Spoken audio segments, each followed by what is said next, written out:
It feels like they forgot to get someone else, and so they just called me again. And you know what? I don't mind that. I like it when people call you up by mistake. Sometimes friends do that to me.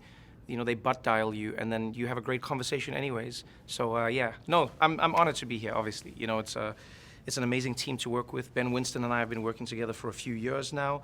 The Grammy team has been phenomenal. You know, Harvey, you know, from the time he was acting chairman, has just been wonderful in his support. So it's been an amazing journey, and I'm excited for this year.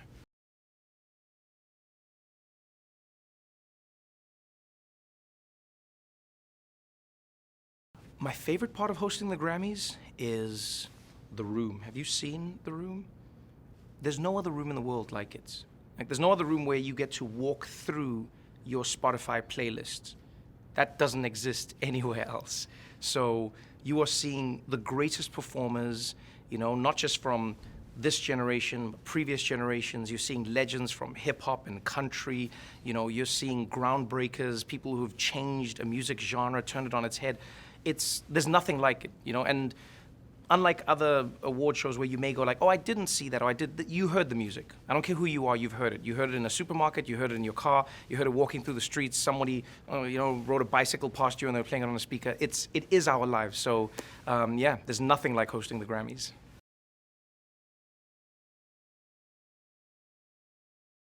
I think the biggest thing that makes it different this year is this is the first Grammy in going on 4 years, 3 years, where everybody is back. Everybody.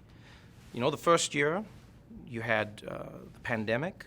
You know, nobody could be there. The artists were separated. People couldn't come to the show. The fans couldn't come to the show. And the fans really make it, you know, change from an award show to a concert. I think they really transformed the evening. The second year was good, but then because it was in Vegas, some people couldn't come to it, and then a lot of people's teams couldn't be there. And again, because of COVID, it was slightly not the version of the Grammys that you would think it would be. Some people didn't release music the way they would have. This year, you have an Album of the Year category that rivals any year you can ever think of. You know, there is no one favorite. There's no definite winner. You know, everybody's looking at the Adele-Beyonce rematch, but then that means Harry Styles is just standing here on the side ready to take it. You know, you've got Kendrick Lamar, who's one of the greatest lyricists of all time. You know, he'd win like a Pulitzer and Grammy, and like, do you get what I'm saying? It's like, who is this person? And then on top of that, you've got ABBA, who has been passed down from generation to generation to generation. You know, the people I'm leaving out, Lizzo, it's phenomenal. I don't think we've ever seen anything like this, which means the room is going to be unlike any room we've ever seen.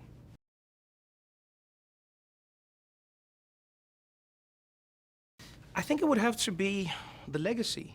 You know, it's amazing company to be a part of. You know, to say you are part of that group. A Grammy winner is, you know, you get to be in the same sentence as somebody like Quincy Jones, somebody like Michael Jackson. You know, that's like, just think about that for a moment. That's a truly special club to be a part of. And so when you're nominated for a Grammy, I think there's no denying that there's an acknowledgement that comes from a really established organization that has for a long time been synonymous with, you know, the best in entertaining people, you know, right here. So yeah, I think everybody takes it really seriously. Everybody enjoys it. And one thing I've started noticing in every Grammys that I've hosted is more and more artists are there to celebrate each other, not just in their nominations, but in the very fact that they're in the music industry. You know, you don't get to see it much, and I think it's changing a lot. It's not as much competition as people think, as it is people celebrating their fellow artists.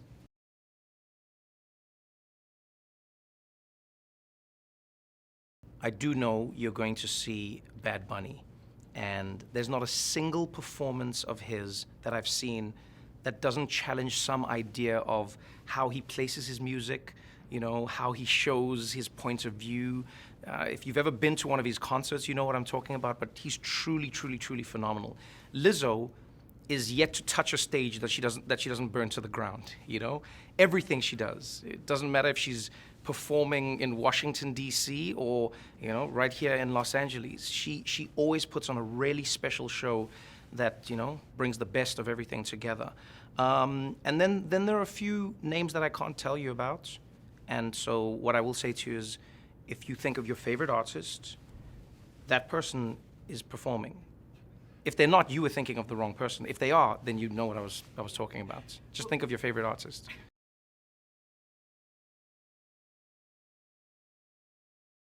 It's going to be beautiful, you know. Hip Hop 50 is a wild concept when you think about it. You know, to be celebrating 50 years of a music genre that from the very beginning was discarded, you know, people, you know, considered not a music form, and yet now has gone on to become not just the de facto music of the world, but also, you know, the most streamed. You know, you see it being used in every type of movie, every genre of movie. It just has become the soundtrack of life, you know, in the way that rock was, I think, in maybe, let's say, the 80s to the 90s possibly, you know. You can't deny that hip-hop truly is in its moment, and we're experiencing the zenith of what the music form has become. And so 50 years of hip-hop is going to be pretty wild. And watching that journey is going to be cool, because there's nothing better than seeing where hip-hop started, where it moved to, what it's moving towards, and what we see it as today. And also seeing those links to see how similar it actually is and how different it can be at the same time.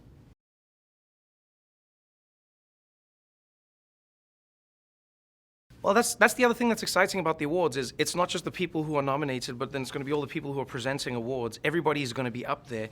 So, you know, you have a room where everybody from somebody who lives in the White House all the way through to somebody who has the biggest movies, you know, breaking around the world to, you know, people who are previous nominees or winners or have sold more records than anyone in the world. They're going to be part of the Grammys as well. And so I think that's what makes it exciting, you know, and that's when you watch the show, you get to see those moments backstage where artists who've never met sometimes meet for the first time and they celebrate each other and they go like, oh, I loved you, you inspired me, and you do what?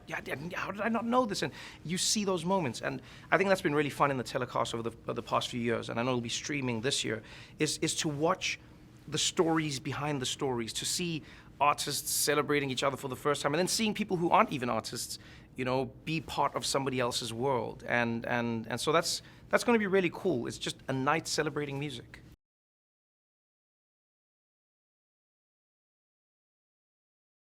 It feels familiar, but with a new name. And yep, crypto.com. So it's good that it is still around. Crypto has had a tough time recently.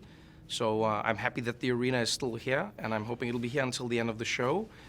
We don't know how these things go, but no, it's been beautiful. You know, it's a room with so much history, regardless of what the name may or may not be. Every week it's filled with, you know, the lore of the legends of basketball. You know, you think of all the performers who've been in this room. It carries that. It's almost imbued within the structure of the building itself, and so being in this space is really electric. You know, once I get on the stage, I feel it. You see the performers get on the stage and they feel it. Some of us have been lucky enough to do shows here, and many of us have dreamed of doing shows here. And so to be on that stage is pretty special, especially when you're surrounded by people you admire or people you're lucky enough to have worked with.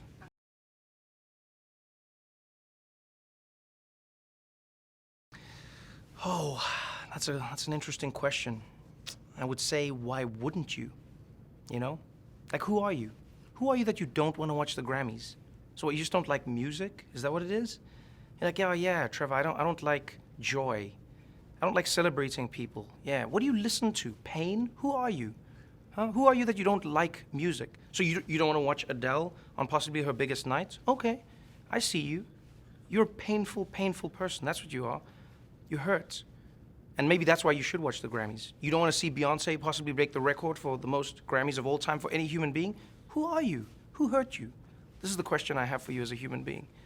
You know? You don't want to see Kendrick Lamar, you don't want to see Harry Styles going head to head in one of the greatest categories ever. You don't want to see this? You don't like joy. So I mean, if someone says, why would you watch the Grammys? I can't answer that question. Why wouldn't you, I think, is the more interesting one. And we should find those people, we should hug them, and we should put them in front of any type of screen and let them enjoy what is music's biggest nights.